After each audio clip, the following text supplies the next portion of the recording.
अस्सलाम वालेकुम। उम्मीद है कि आप सब खैरियत से होंगे और अपने घरों में खुश होंगे। तो आज मैं पंजीरी की रेसिपी शेयर करूंगी जो कि न्यू मदर्स के लिए बहुत बेनिफिशियल है और हम लोग भी इसको खा सकते हैं, लेकिन न्यू मदर्स के लिए तो ये बहुत ज़्यादा बेनिफिशियल होती है। तो चलें जल्दी से रेसिपी को स्टार्ट करते हैं। बिस्मिल्लाहिर्रहमानिर्रहीम। तो यहाँ पे मैंने कुछ ड्राई फ्रूट्स ले लिए हैं। 1 कप मैंने मगज़ लिया है, 1 कप ही यहाँ पे बादाम है और 1 कप यहाँ पे काजू हैं, 1 कप पिस्ता है और 1 कप जो है यहाँ पे खोपरा है और 1 कप ही यहाँ पे किशमिश है। और जो 2 कप हैं वो मैंने यहाँ पे लिए हैं फूल मखाने।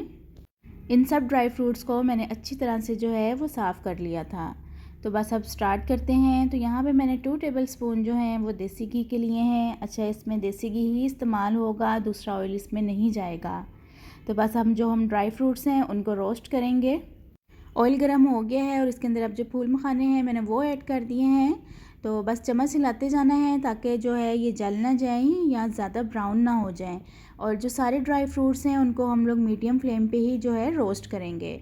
तो ये अच्छी तरह से रोस्ट हो चुके हैं। मैं आपको एक दिखा भी देती हूँ कि ये जो क्रिस्पी से अब हो गए हैं और इजीली ये टूट भी रहे हैं। तो बस अब इसको निकाल लूँगी और अब मैं इसमें जो है वो बादाम है उनको रोस्ट कर लूँगी। अच्छा, ये सब जो चीज़ें हैं इनको 1 मिनट के लिए सिर्फ रोस्ट करना है, इससे ज़्यादा इनको रोस्ट नहीं करना है, नहीं तो इनका जो टेस्ट है वो चेंज हो जाएगा और कड़वा जो टेस्ट है वो आएगा।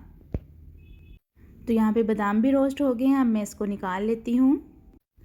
और अब इसमें मैं ऐड करूँगी काजू। काजू को भी हम लोग सिर्फ 1 मिनट के लिए ही रोस्ट करेंगे।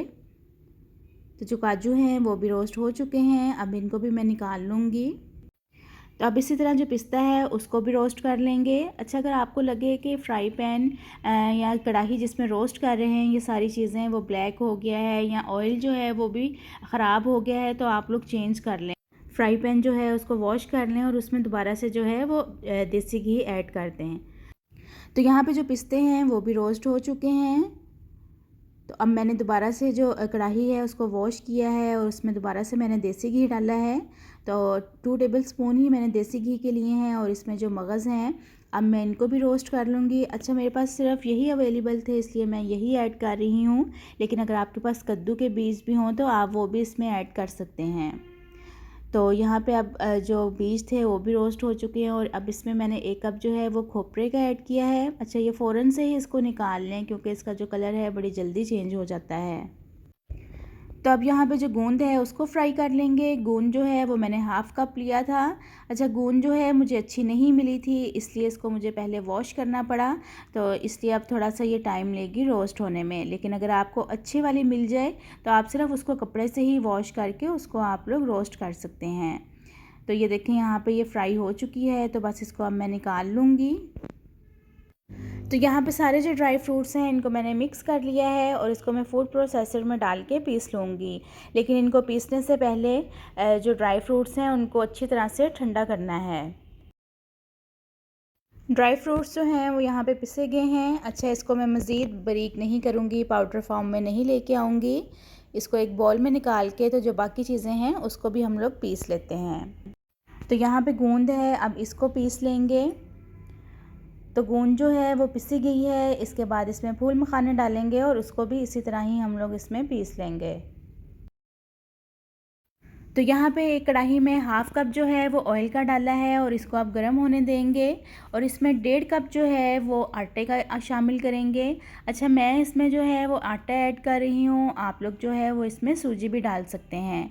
तो बस इसको मैं मीडियम फ्लेम पे भून लूँगी अच्छी तरह, हाई फ्लेम नहीं करना है, नहीं तो ये जल जाएगा और इसका टेस्ट जो है वो बिल्कुल ख़राब हो जाएगा। तो बस इसको मीडियम फ्लेम पे जो है वो भूनते जाएंगे।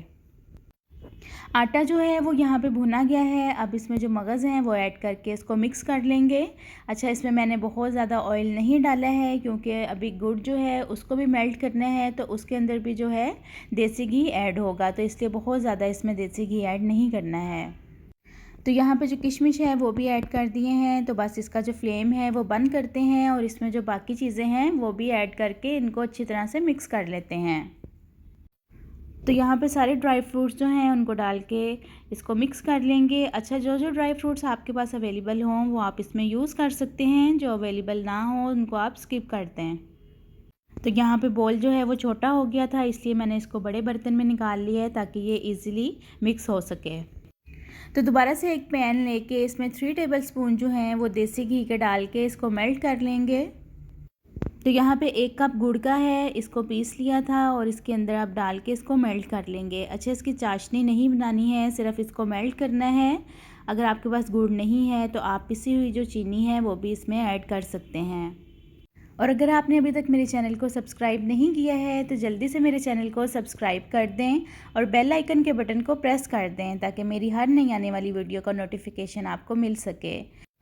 तो यहाँ पे जो गुड़ है वो मेल्ट हो गया है। अब इसको पंजीरी में जो है वो ऐड कर देंगे और इसको फिर अच्छी तरह से मिक्स कर लेंगे। तो एंड पे इस पे फूल मखाने जो हैं वो ऐड करके इसको भी मिक्स कर लेंगे। अच्छा, पंजीरी जो है वो यहाँ पर तैयार हो चुकी है, लेकिन उसमें से मैंने थोड़ी सी पंजीरी साइड पे निकाल ली है। अगर आप लोग चाहते हैं तो इसको इसी तरह खा सकते हैं, लेकिन मैं थोड़े से इसके लड्डू बना लूँगी, इसलिए इसमें मैंने मज़ीद देसी घी जो है वो मेल्ट करके ऐड किया है। तो बस इसके अब मैं लड्डू बना लूँगी, तो जो बाकी पंजीरी है उसको मैं एयर टाइट जार में रख दूँगी। बहुत ईज़िली इसके लड्डू बन जाएंगे। तो एक लड्डू मैं आपको बना के दिखा देती हूँ और इसी तरह जो है वो बाकी भी सब मैं बना लूँगी। पंजीरी जो है वो यहाँ पर तैयार हो चुकी है, तो आप इसको एयर टाइट जार में रख कर 2 से 3 माह तक यूज़ कर सकते हैं। लेकिन अगर आपने ज़्यादा टाइम तक इसको स्टोर करना है तो आप इसको फ्रिज में रख कर 5 से 6 माह तक यूज़ कर सकते हैं।